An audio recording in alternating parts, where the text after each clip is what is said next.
Nyt on erittäin mielenkiintoinen. Olen täällä lupapellolla ja tässä on kolikko, ei aavistustakaan minkä ikäinen voisi olla. Katsotaanpa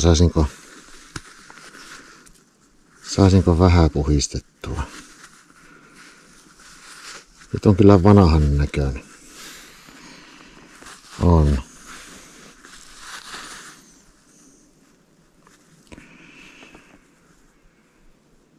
Mäpä pikkusen puhistan tuolla hammasharjalla. Katsotaan. Ihan kun tuossa olisi venäjänkielistä tekstiä.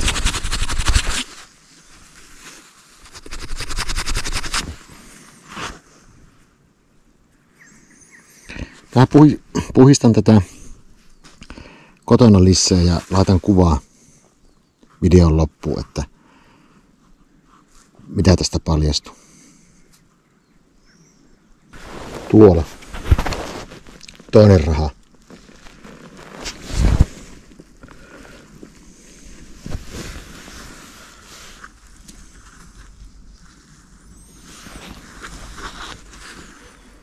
Ei hirveän paljon kauempaa kuin se äskeinen.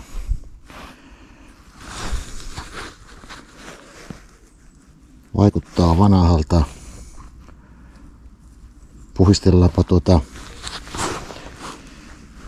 Puhistellaanpa tuolla hammasharjalla.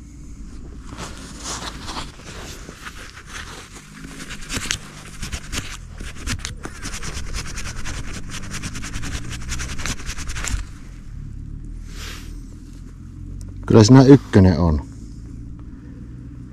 Selkeä ykkönen. Eli vaikuttaisi markalta.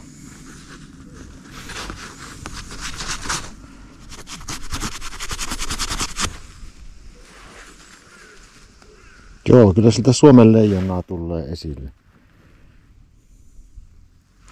Jopa ehkä tuo vuosiluvun saa. Tämä ei... 900-luvun raha tämä on. On kyllä...